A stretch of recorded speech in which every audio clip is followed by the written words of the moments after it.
I wouldn't want us to leave this vague answer. Be specific. In terms of tonnage of cassava peel, how much of cassava is being produced annually in Nigeria? Because when you know how much of cassava that is being produced, 25% of it is peels. Yes. Then now there is development of piggery, and 80% of their feed is cassava peel.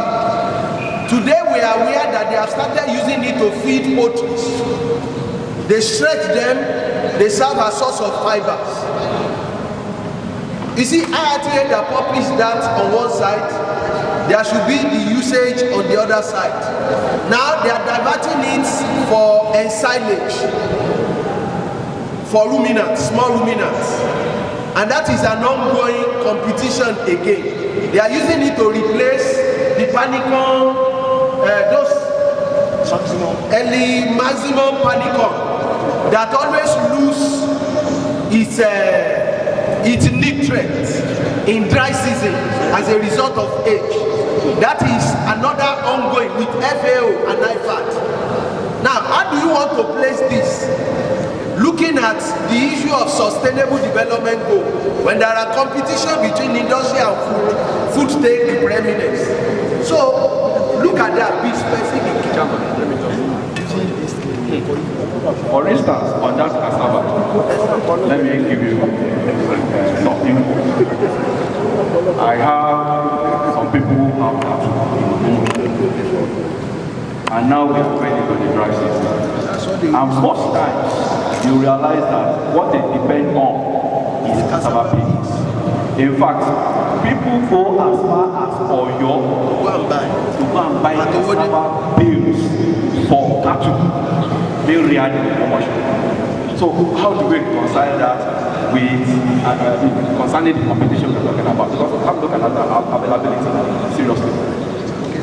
Thank you so very much, sir. Now, it's a very genuine question, but you also agree with me that even in the old country today, people are thinking of what? Going into agriculture. And another thing is, when you want to encourage, one of the reasons why people are not investing in agriculture today is that they are not seeing agriculture as a very productive profession. But by the time, imagine, by the time I know that even if from my pig, I can sell it, there will be market for it. You said competition, which is also good for it.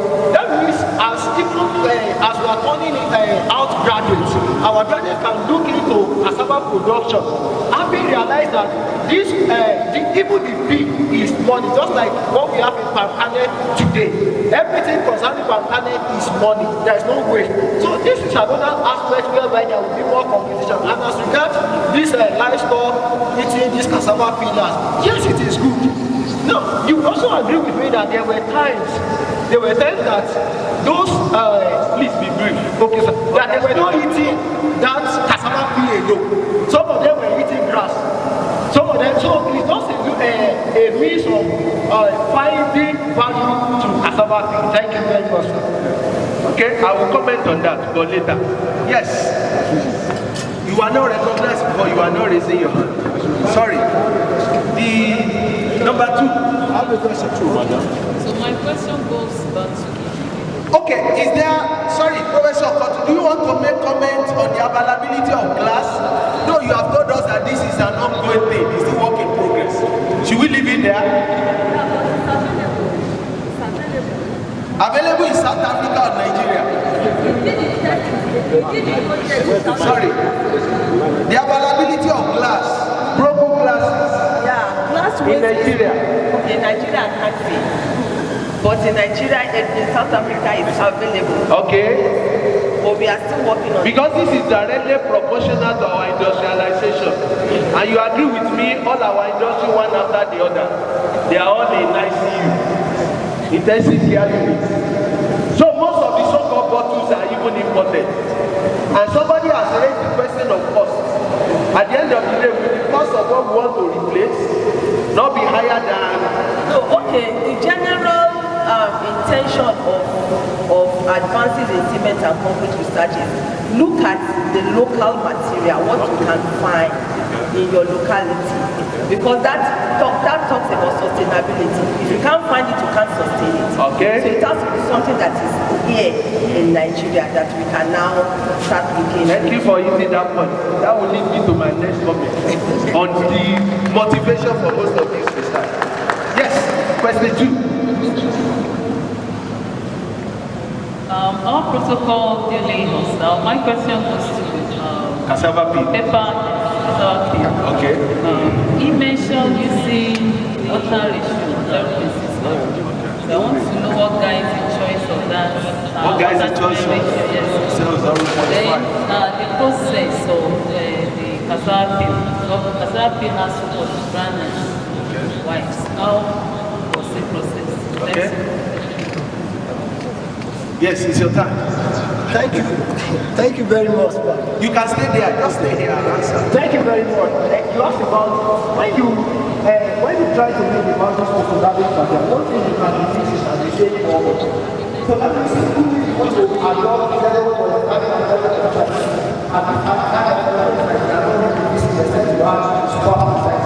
so that was one of the reasons why we jacked up the water cement ratio. So that because even at a point we will see that even from the water absorption Instagram, we will see that at 2035 they were taking more water due to the oceanic activities that were going on. So that was why we adopted 0.65. So those plans for the air. Then as regards the conversion, now one of the things we first did was that we subjected it to different temperature and we were carrying out SRF test on it. So whether it is brown or not, what we do is just clean it up, sun-dried it. After we have sun-dried it, then put it in the furnace at. Sorry, once you are asking, the color will disappear with the treatment of the heat. No, sir, what I'm saying is that it was you are talking about the cassava pea in the fresh state. In fresh state. But the moment you subject anything to even at 300 degrees Celsius, the color will change. It's either you have something blackish, which shows element of carbon, or you have gray color or ash. Thank you so much. Question 3.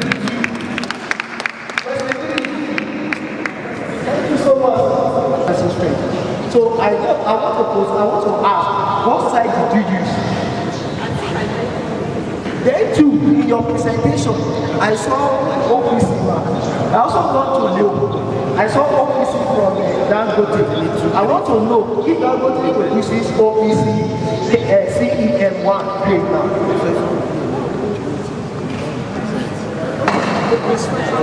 Yeah, concerning the grading, I think I also said that the fine aggregate is between 0.75 and 2.36 millimeter. Then the gross aggregate, the glass aggregate is from 2.36 to 5 millimeter.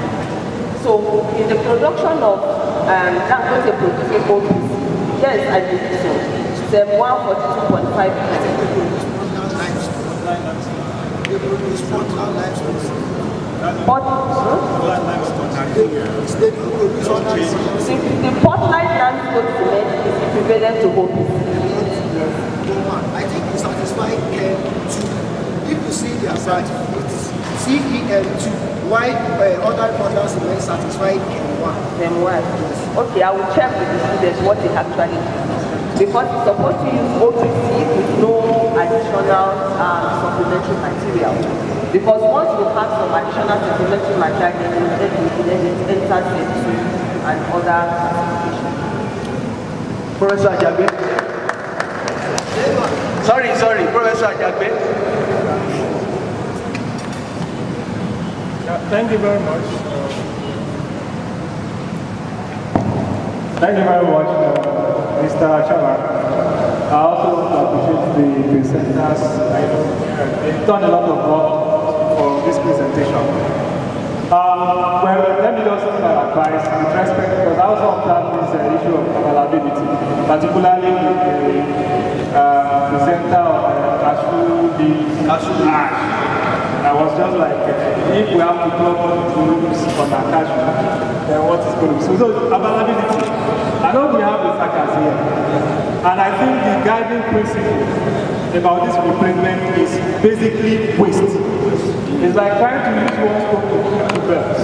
You want to improve the cement, and reduce cement, and at the same time make use of waste. So it has to be waste before you start thinking about using it. But I observed that virtually everything now is being born to replace cement for trial. Everything,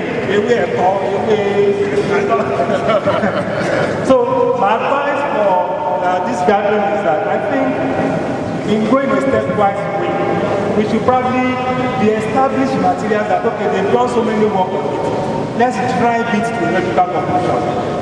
Picking them one after the other. Instead of just randomly throwing everything all around, what is something, what is not sustainable. So that's my advice. Then the second one has to do with the cassava. Have you come across the contribution of Dr. Olonodi of Unilab?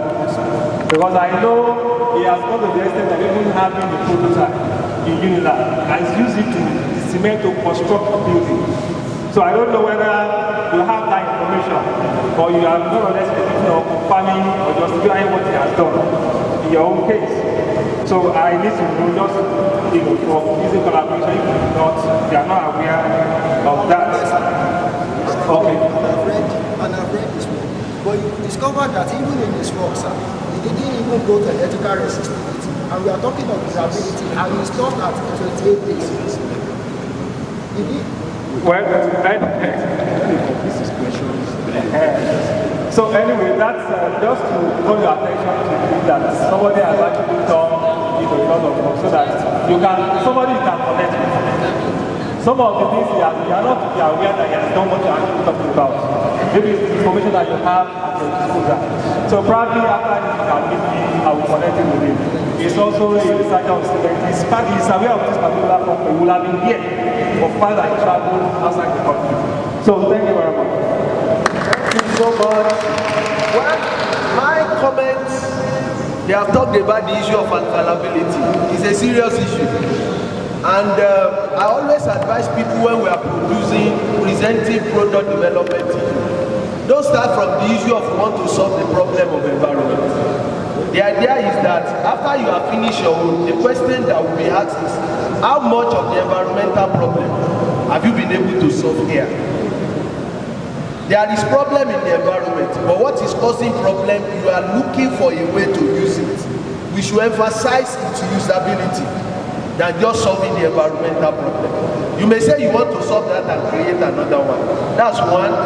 Number two, virtually all of us, maybe except for the last person, we have been concluding that it works.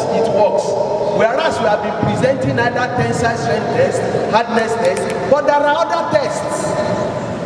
The durability and all the rest. The question I will ask, somebody presented, is it cassava, cashew leaf, or cassava peels? The bulk from your XRF, the bulk of your contents is silicon oxide. When you compare it with cement is calcium oxide, bulk. The issue is when you start, I'm not in civil engineering. Now, all this issue has implication on the iron rod that you are using for reinforcement. The issue of corrosion and decay. Because the issue is you are dealing with Fe 2+. You are bringing in something 1+. From your basic electrochemistry, you know oxidation will occur. One will displace the other. These are some of the facts that developers take into consideration. You see, you are looking at the physical. We are interested in the chemistry. Now, how durable will that thing be over time? It may work at the spot. In 10 years time, is it the beam or whatever you call it, will it still be standing? Will the rod not have expired? So while we are doing all of this, I want to advise, let's take into consideration other pertinent tests and let's interpret some of those chemical analyses we do and relate them to our chemistry in order to make informed conclusions. Today, well, if it were to be a PhD or postgraduate seminar, there are issues that will have trashed. But time is not our friend here. But we advise that please, let's go and look into that. Somebody concluded that you have silicon oxide of 65 point something and the cement is 56 point something. CaO and SiO. And you concluded they are the same. They are not. When you have much of silicon oxide, that tends towards sand. Your sand is basically silicon oxide, and you call it equals. Whereas what you are looking for is a replacement for cement. How can sand be the replacement for cement? Yes, sir. So we need to, okay, you want to make comment? Okay. I just want to add, I know you are coming from the chemical side. Yes, sir. But what actually happens to those ash, they are not reacting as cement reacts. They are pozzolanic materials.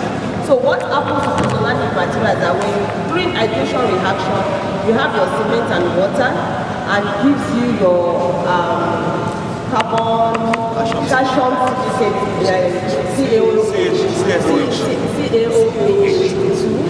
And so what the material, the pozzolanic material does, pozzolanic material generally has high content of silicon oxide and aluminum oxide and iron oxide. So when they react to the product of the hydration reaction, they actually react with the calcium hydroxide.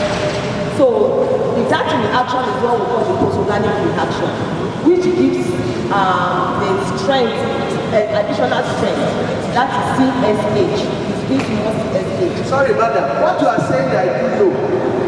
The issue of pozzolization, I know all of those things. See, the test you are doing it as at now. You see, you have possibly, nobody has ever evaluated the extent of reaction over time. For instance, now you have residues.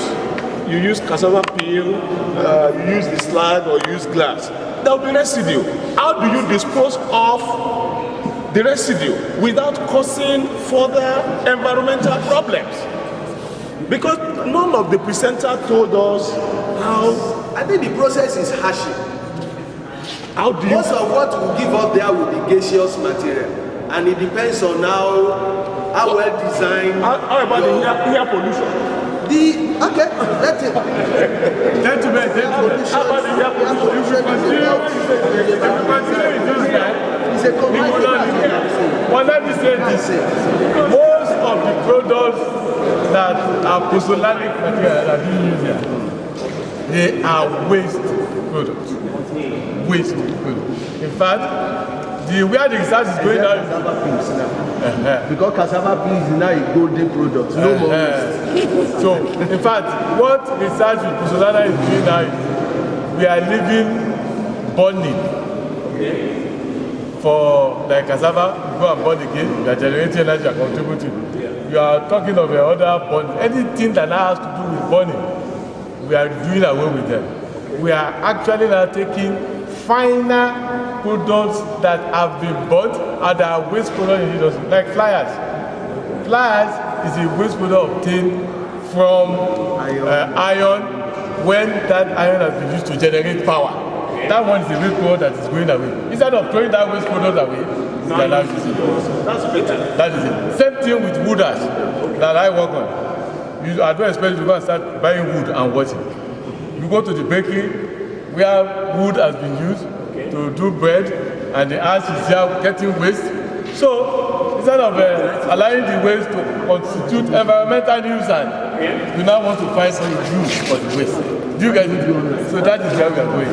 Not do anything for the land that now has to do with you go and burn. You are contributing to environmental pollution. The burning in this case, ashing is in a confined area. Then, except that where you are doing, if you are doing the burning in a furnace, they have their control system. You have the furnace. Control system. If you have the furnace that you are burning, and the quantity, if you consider basis behind sourcing alternative material, the focus is on the conventional cement, and problems are being solved as they are coming up. When, as Prof said earlier, during hydration, lime is given off. Okay. And that lime itself is a problem on the composite. And the way of consuming the lime, what that thing is focusing on is lime consumption, basically. The more the lime is being consumed, the more additional binding tendency. And again, concrete could be normal, it could be reinforced. Even these days, on the premise of nanoparticles, like the carbon nanotubes, in which you don't even go via reinforcement. So one thing is, as we solve a problem, you have said it right, but the focus is, and even we have some naturally occurring clay that solves problem of durability. In fact, I worked on kaolin as a material in which, from literature and other work, it shows in terms of sustaining that, even our work is majorly on sustaining this ordinary thing that we have. So invariably, what we realize, or what we see is that even if a particular material is of high quality, of high strength, over time, that deterioration sets in. And that is why you say, if a cement is sound, and if it's not sound. So what it does is, it is the lime that we are actually consuming from that one. That is a technical benefit. Also, we also have the environmental benefits. In production of cement, CO2 is given off, which is coming via from calcium carbonate, dissociation of the carbonate. Now, if by virtue of that, cement consumption is being reduced, certainly, invariably, you are reducing the extent of CO2 emission. So if your CaCO3 is minimal, of course, you should expect CO2 minimal.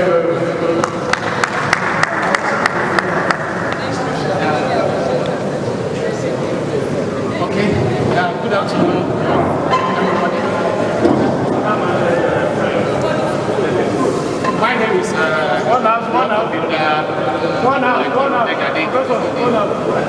MD CEO, Akmodel Group comprises of Akmodel Builder Construction, Akmodel owns some property, Akmodel Agriculture, likewise moving Akmodel Auto Care Limited. I'm a builder, so I'm here to learn, because we are dealing with what is even very much good to me as a developer, because we are talking about something concrete. And you know, we developer, we like shortcuts. I thank God the Lagos State Building Control Agency is there to call the attention of we developers that we prefer all these inferior materials in building construction. So being here today is a pleasure. All protocol as I was saying, the Akmodel Builder Construction came to existence like 18 years ago. 18 years ago, I could remember very much that I was a student, building student as at that time. And I'm very happy one of my lecturers is here as well.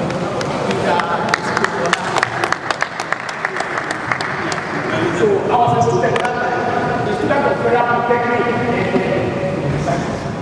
Yes.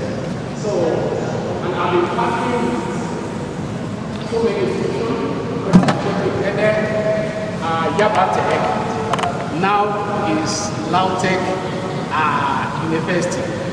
So I'm coming to LAUTECH to partner with building department or engineering department in particular. I have an estate in Ilorin. It has already sold out.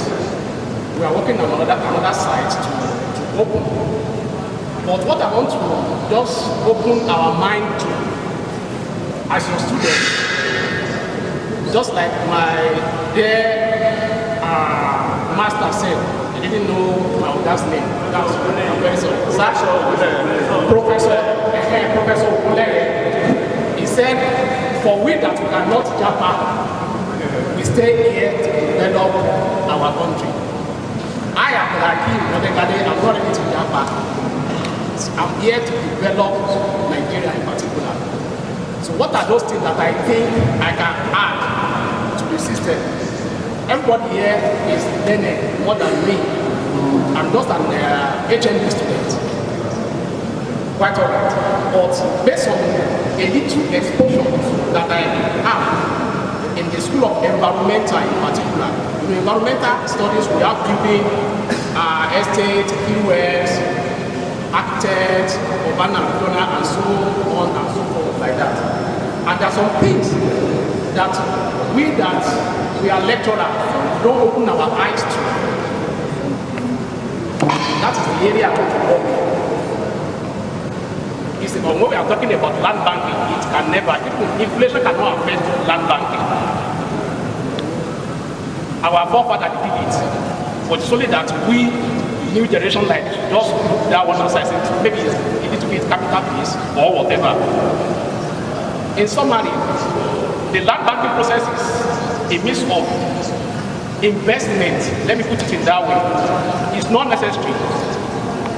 For me, I've built a house, I have a land. By God's grace, I have a car that I'm just using to sustain myself. Not to go and buy a car of 100 million. When I can invest that particular money on a landed property that will fetch me more. Because immediately I bought that car today, I'll keep on spending on it. The value will be depreciating. So, about land banking investment, it's just a matter of, acquiring a landed property. We are working towards something around LAUTECH here. Very soon, the result comes out. Once you buy a property, either you have the money to buy it outrightly, or there's an opportunity for you to be paying instrumental. If you have an opportunity to do that, my dear brother and sister, let's do it. No matter what happens in inflation, whether dollar like go to 1 million naira, whether dollar like go to zero, that is dollar problem. The property will still remain, that landed property will still remain as it is. If you like, build a structure of 200 million on a particular land. What appreciates is not that structure, it's the land that the structure is on that is appreciated. That's the attitude of real estate investment. So, if you can now acquire that particular land, get all your documents, keep it. If you can do a perimeter fence, nothing wrong with this. Just keep it. In the next 2-3 years, because what we call the land banking is not that I know tomorrow my children wanted to go to school, let me go and sell it. Once they see the first sales, people buy that thing at a cheaper rate.